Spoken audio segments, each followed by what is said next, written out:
Bienvenue dans Éco-Voyage ensemble pour un futur vert, votre programme d'éducation à l'environnement qui touche du doigt les conséquences pour éveiller les consciences et appeler les décideurs à l'action. Aujourd'hui, nous sommes ici à Kousséri, une région du Cameroun où les conséquences des changements climatiques sévissent très cruellement. Les inondations mettent des milliers de vies en danger et la température, nous sommes là à 34 degrés, c'est vraiment très élevé.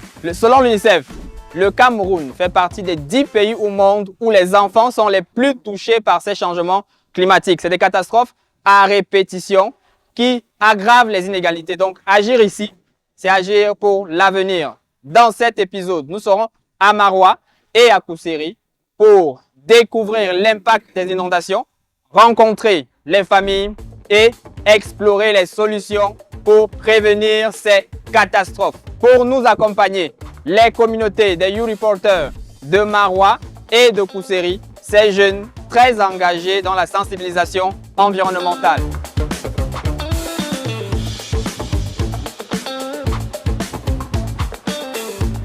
La bienvenue, monsieur. Merci, maman. Bonjour. Ok. Bonjour monsieur. Sabine, comment tu vas? Ça va pas trop. Vraiment, en fond. Donc ici nous sommes? Ici nous sommes au camp des sinistrés, le camp militaire BCS 9. Ok. Donc je vais vous suivre, vous allez m'accompagner et puis on va aller voir les familles. D'accord. Après vous.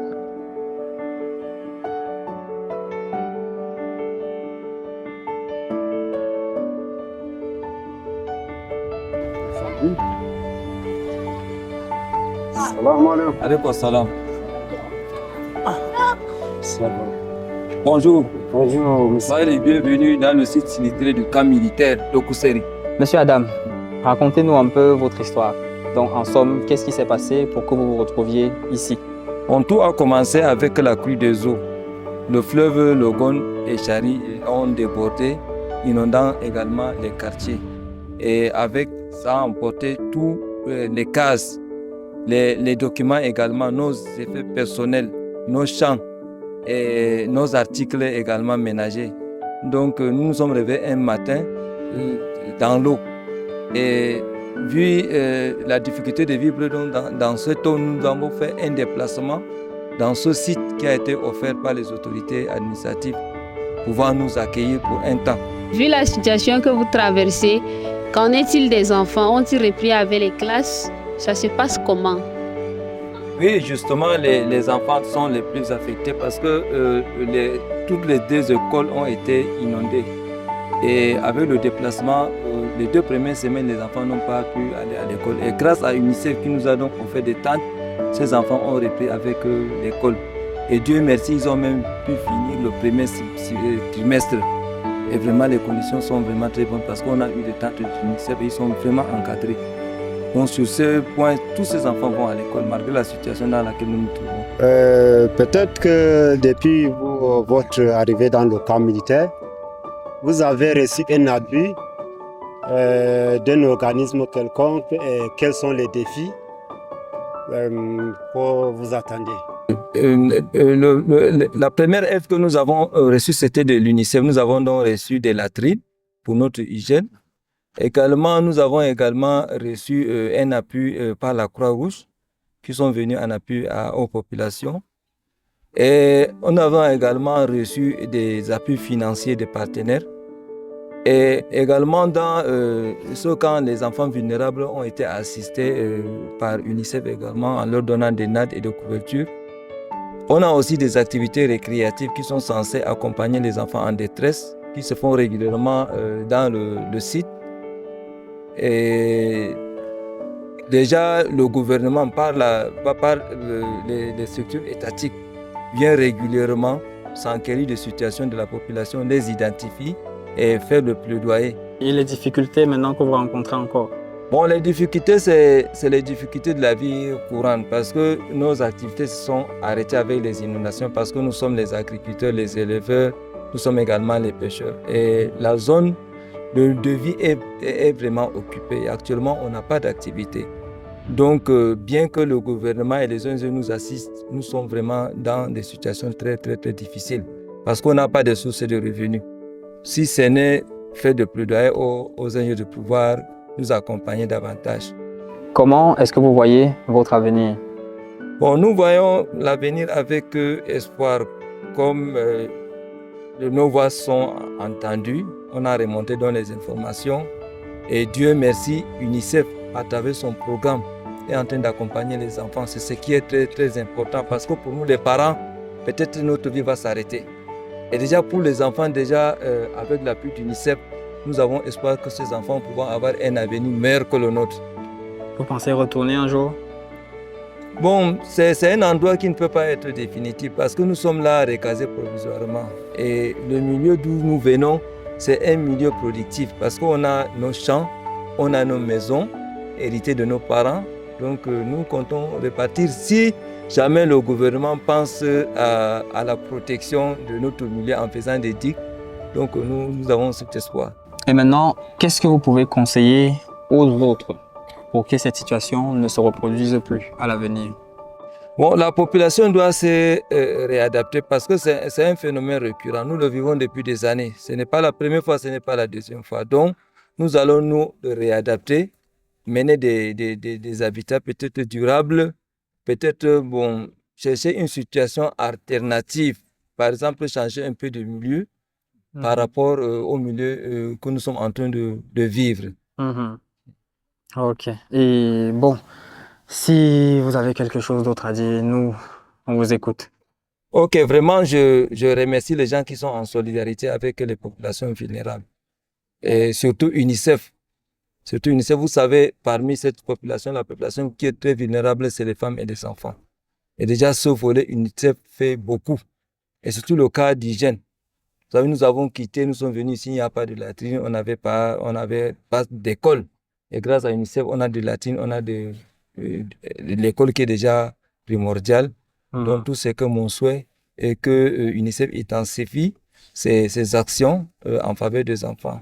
Okay. Donc, moi, mon souhait, c'est la progéniture. Et enfin, Monsieur Maman, qu'est-ce qui vous manque de votre ancienne vie, ce que vous aviez avant que vous n'avez pas ici aujourd'hui maintenant? Ok, bon, le milieu de vie, parce que j'étais chez moi et actuellement, je me trouve ailleurs. Et il manque de tentes. Parce que vous voyez, avec une grande famille, et nous sommes logés dans une petite tente où il y a la promiscuité, où les besoins naturels sont limités. Nous sommes exposés à tout problème, le vent, le froid. Et nous sommes également exposés à toutes les maladies. Donc, et la cohabitation également n'est pas facile parce que, il faut le dire, c'est plusieurs quartiers qui se sont réunis une fois. Oui, donc, au même endroit. À la longue, ça va donc créer des situations qu'on ne peut pas contrôler. Également, les moyens de revenus. Nous avons également les activités qui sont limitées parce que nous sommes des éleveurs et des agriculteurs. Ici, on n'a aucune activité, si ce n'est l'assistance humanitaire.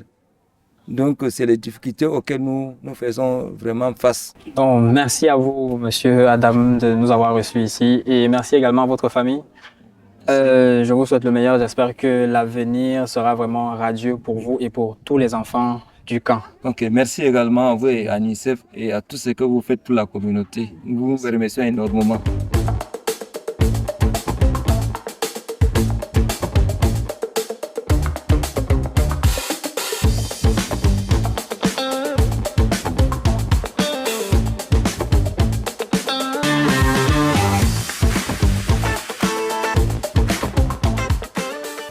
Mais chaque histoire est unique, chaque parcours différent.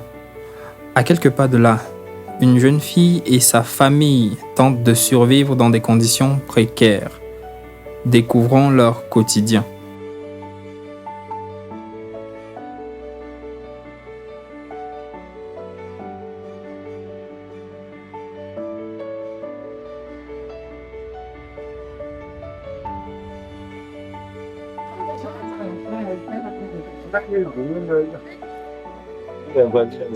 Bonjour, maman. Bien.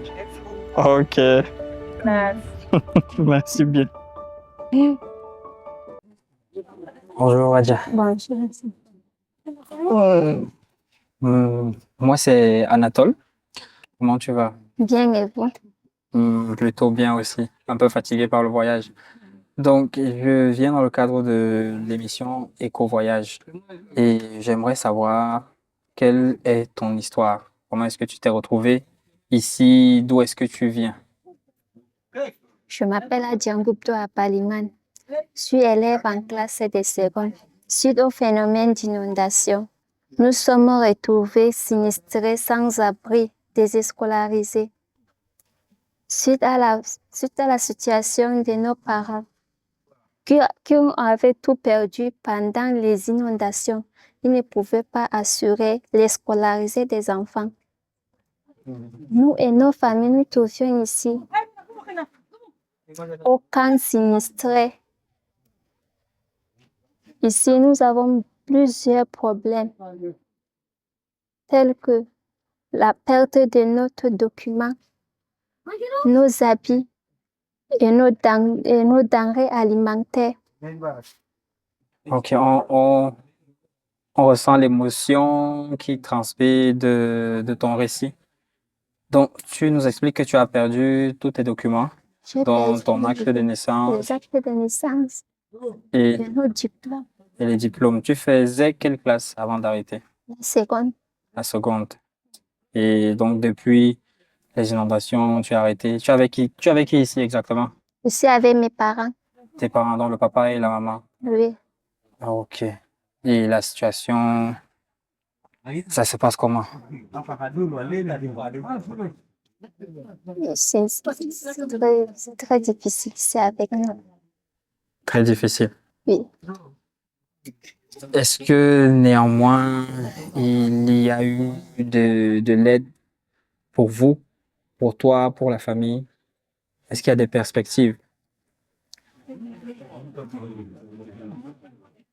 Grâce à l'appui d'UNICEF et à travers le travailleur social des Kousséri, Mhm. nous avons eu des lots, les nattes et les couvertures pour les enfants handicapés, Mhm. les enfants vulnérables et handicapés. Mhm. Et nous avons eu des latrines, Juste pour savoir, avant, vous avez combien de repas par jour? 3. Vous avez 3 repas par jour. Oui, Maintenant, vous avez combien de repas par jour? Un seul repas. une seule fois par jour.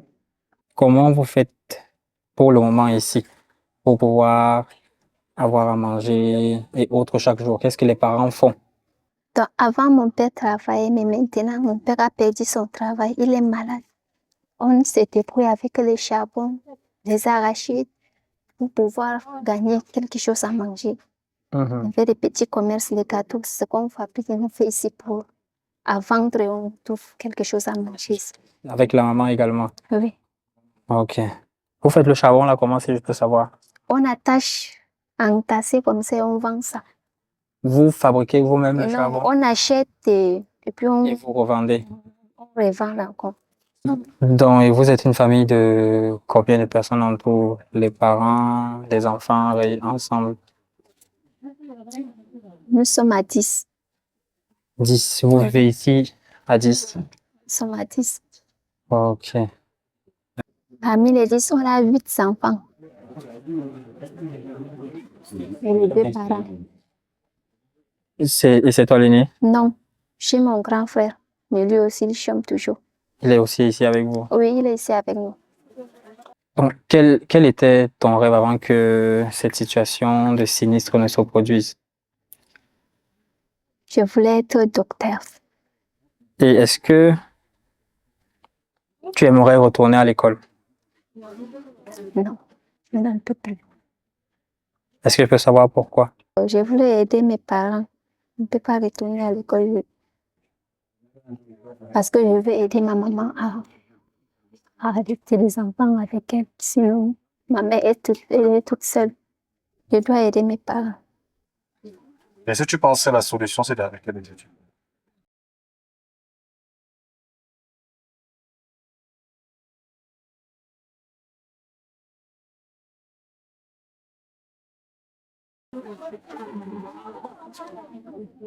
Non, la solution, ce n'est pas d'arrêter l'étude.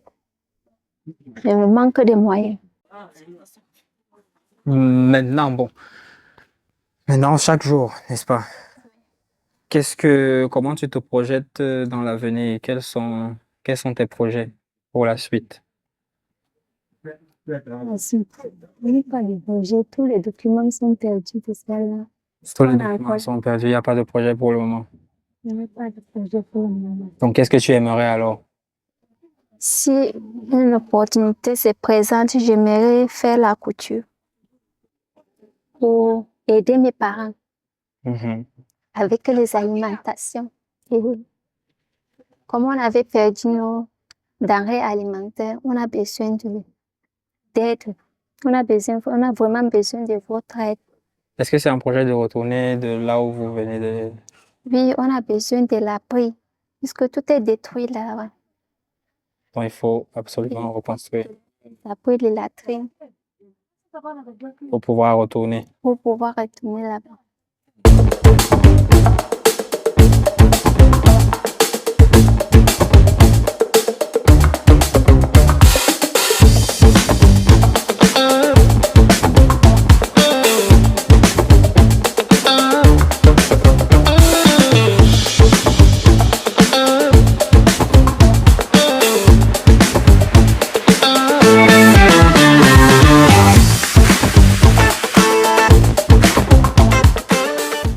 Derrière ces murs de fortune, un autre défi se dessine, l'éducation. Pour comprendre comment les enfants poursuivent leur apprentissage malgré tout, nous rencontrons maintenant le directeur de l'école du camp. Moi, je m'appelle Abamalou Mamad, directeur de l'école publique d'Engargouzo. Ok. Donc, nous sommes là dans le cadre du programme Éco-Voyage et nous aimerions savoir comment est-ce que cette école est née, quelle est sa genèse. Cette école-là, elle est née depuis en 2011. C'est une école sinistrée qui a été déportée au camp militaire BCS. C'est ça. Donc, avant, elle était où? Avant, elle était un peu au quartier. Un peu plus un peu vers l'arrière. L'arrière des sites sinistrés. Là. Ok. Et quelle est sa capacité d'accueil à l'heure actuelle? Il y a combien de salles, il y a combien de tentes? Nous avons reçu 4 tentes de l'UNICEF. Bon, c'était une école qui avait auparavant 700 élèves, mais maintenant, avec le problème de sinistrés, on est là à peine à 300-400 élèves. C'est ça. Et où sont allés les autres élèves alors? Les autres là ne sont plus revenus. Les autres sont allés, sont plus revenus. D'autres, on a encore eu d'autres coins qui sont venus. Les nôtres sont partis, les autres, certains de nôtres sont partis, les autres d'autres coins sont venus, c'est comme ça. Donc vous êtes à 300-400 élèves Absolument. sur 4 tentes. C'est ça. Ce sont quelles salles de classe exactement? Style CP, C1, C2, CM1, CM2. CM1, CM2. Avec combien d'enseignants? Bon, nous avons 4 à 5 enseignants. Comme le problème de l'APE, c'était de mettre des parents. Mais comme l'APE ne fonctionne pas bien, ils sont partis. Donc vous êtes resté maintenant avec combien d'enseignants? Oui, maintenant là nous sommes 4. 3 enseignants plus moi, ça fait 4. Ok. D'autres sont partis parce que bon, on devait les payer avec l'APE. Mais comme l'APE ne fonctionne, c'est-à-dire les parents ne payent pas, ils sont sinistrés, ils ne payent pas. Les 2 sont partis. Ok. Et en dehors des 4 tentes, qu'est-ce que vous avez reçu de l'UNICEF en plus? En plus, nous avons reçu les tableaux mobiles. Nous avons reçu des nattes. Des tableaux mobiles, des nattes. C'est ça. Donc vous avez le matériel de base? Ouais, on a reçu aussi la craie, les règles, tout ça. Là, on a reçu. Le matériel didactique des élèves, les livres et... Non, les livres, on n'a pas reçu. On a reçu, c'est-à-dire les 4 tentes, les tableaux mobiles, les nattes, et quelques matériels tels que les équerres, la craie, tout ça, les règles, tout ça, on a reçu ça. Et vous suivrez quel programme? Vous avez le curriculum d'enseignement? Oui, nous avons le curriculum. Nous avons le curriculum. Et vous-même, vous avez les matériels scolaires? Oui, nous avons aussi on a reçu le paquet minimum au début de l'année. Et avec les enfants, ça va, ça se passe bien? Oui, pour le moment, là, ça va quand même. Mais on a encore d'autres problèmes. Vous présentez les enfants aux examens? Oui, on les présente, on les présente. Bonsoir. Le chef de l'État nous a aidés avec la prise en charge des dossiers aux examens, c'est-à-dire CEP et L'autre est entré en sixième. Mhm.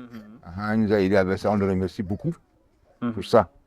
Maintenant, le problème là, c'est le problème de maître, là, comment vraiment gérer ces maîtres là. C'est ça le problème. Donc, Que l'APE ne fonctionne pas. C'était les maîtres de parents, on devait les payer avec le fonds de l'APE. Mais comme les parents sont sinistrés, mhm. ils n'ont pas la Ils possibilité n'ont pas de moyens. faire l'APE, c'est ça. Donc, Le grand problème, c'est ça. c'est le plus grand problème. Oui. Je pense qu'on peut ajouter également Et celui du matériel didactique. Le matériel didactique, le matériel sanitaire aussi. Si on peut avoir le kit sanitaire, c'est aussi bon. Dispositif de lavage, de tout ça. Oui. Le lavage des Nous mains. avons aussi le premier table-banc. Ils sont assis par terre, c'est insuffisant. Ouais. Ok. On devait aussi défiler, mais pour le problème de l'uniforme, on n'a pas pu défiler puisqu'il n'y a pas, même pas pu. Ah, vous venez à l'école avec sans tenue On scolaire. a une tenue, mais on ne peut pas exiger puisque les parents sont en difficulté là. On ne peut pas exiger qu'aller porter la tenue. Tu portes, tu exiges, là, ils ne vont plus venir. Ok. Bon. Et vous, à votre niveau, puisque c'est une école de sinistrés, n'est-ce pas? Oui, oui. Ça veut dire que ce sont des enfants qui ont été touchés par Oui, les conséquences c'est des ça, changements c'est climatiques. ça, Qu'est-ce que vous c'est ça. faites ici, à votre niveau, pour que plus tard, ces situations-là ne se reproduisent plus? Qu'est-ce que vous leur dites? Comment vous les entretenez par rapport à ça? Est-ce que vous avez des actions ici? Non, on n'a pas d'action. On là, c'est la moralisation toujours. Il faut leur monter le moral. Mhm. Que l'école doit toujours continuer. Quelles que soient les difficultés, l'école doit toujours continuer. Il ne faut pas qu'ils croisent les bras. Puisqu'on avait d'abord commencé sous l'arbre ici. C'est par après que l'UNICEF nous est Ah venu. oui, ici. Ok. C'est venu. Donc, c'est pour dire que, quand soit les difficultés là, l'école doit toujours avancer. On ne doit pas cesser l'école parce qu'on est en difficulté. Ok. C'est ça. Donc, mais c'est vraiment un volet important que je pense qu'il faudrait que vous voyez avec le changement climatique, ce qu'on peut faire, les déchets et autres, la pollution. Ce n'était pas facile au début, là, quand on est venu, ce n'était pas facile. Puisque c'était un lieu où les enfants déféquaient partout. Oui. Donc il fallait arranger, nettoyer, et avec la patience, et finalement là, le chef est venu et vraiment, ça va un peu déjà, Dieu merci. Comment se passe l'appui psychosocial des enfants? Oui, effectivement, nous avons reçu quelques visites des animateurs là, qui venaient sensibiliser les enfants pour leur parler du changement climatique et leur rehausser aussi le moral aussi. Et ils venaient et dire que vraiment c'est une situation qui peut arriver et qu'ils ne soient pas découragés par les circonstances. C'est ça. Ils passaient là, ils passaient quand même. Ils sont appuyés par l'UNICEF et ils venaient de plusieurs groupes de l'UNICEF. Certains venaient pour le compte de Croix, certains pour le bien de notre école Gargouzo, tout ça là. Pour sensibiliser. Vraiment, c'est pour ça quand même, c'est bien. Ok. Bon, on dit merci à toutes les personnes qui vous accompagnent. Merci infiniment alors.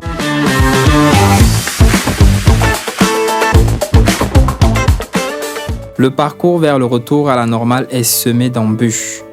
D'autres n'ont pas cette chance. À quelques kilomètres, une mère nous attend.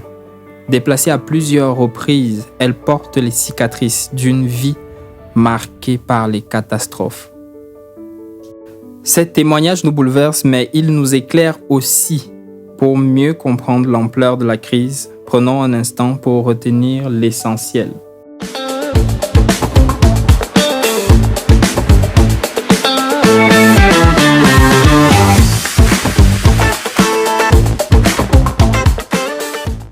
C'est bon. Aïwa.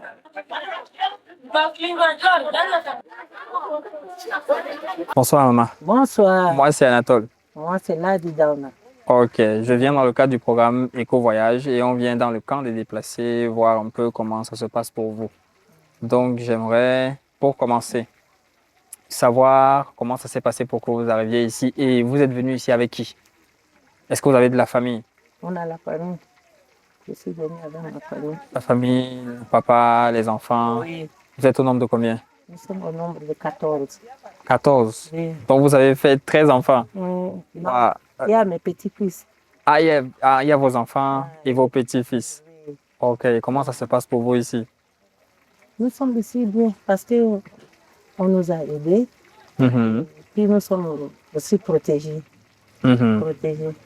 Mais enfin, maintenant, là, Vous avez reçu quoi comme aide depuis que vous êtes là?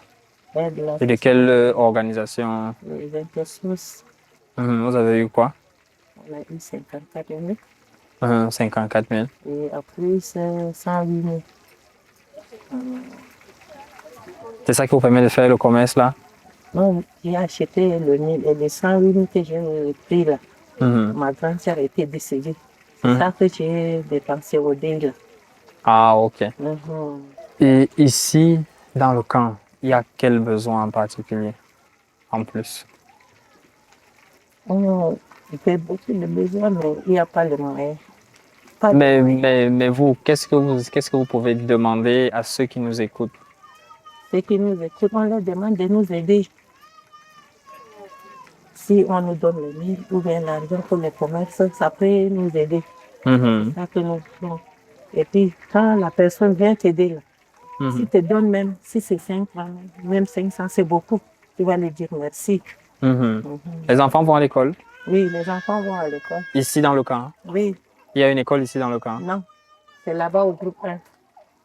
Ah, il y a une école publique un peu plus en avant, c'est là ils vont. Tous font au primaire encore? Oui. Ok.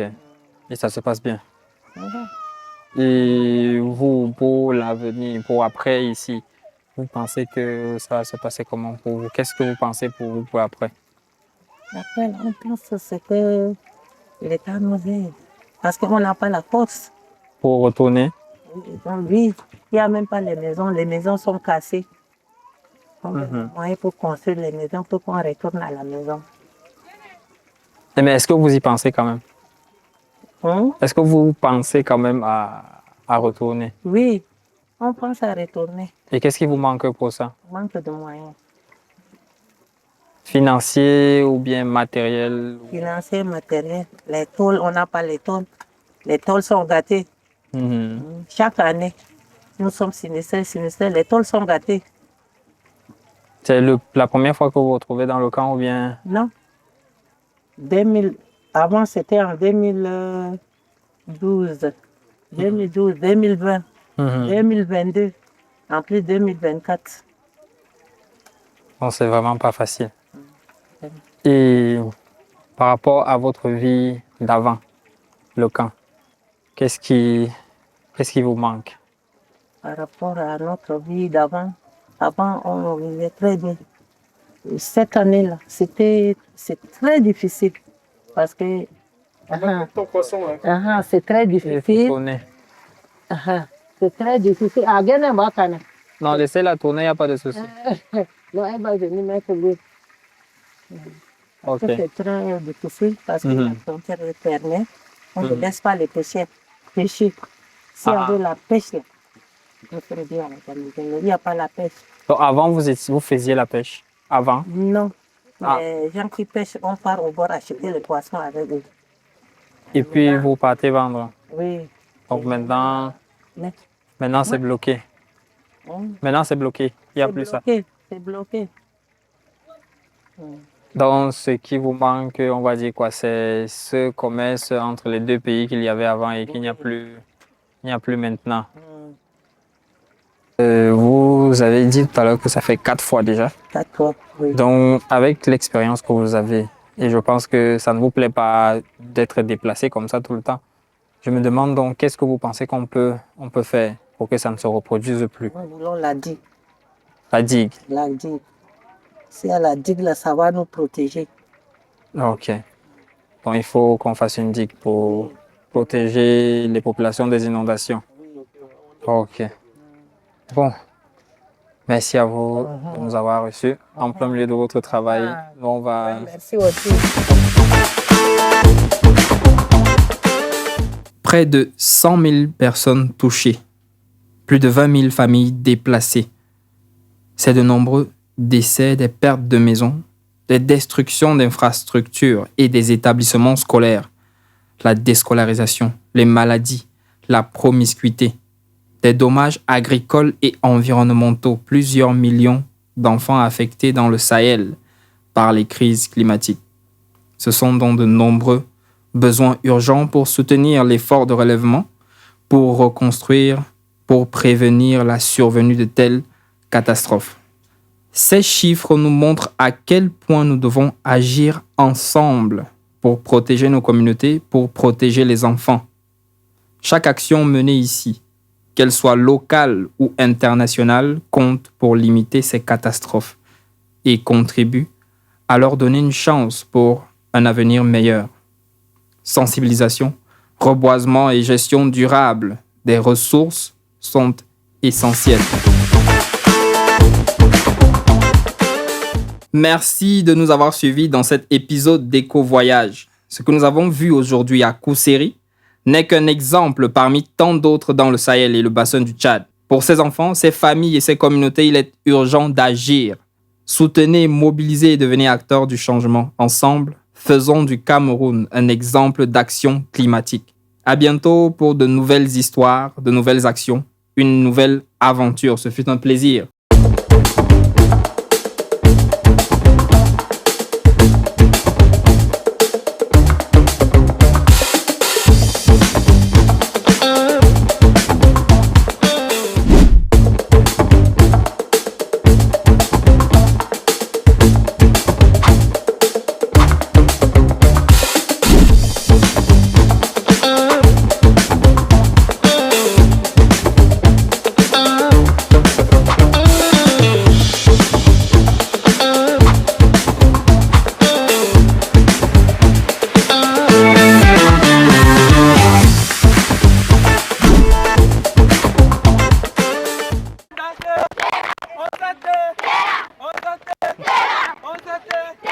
On plante.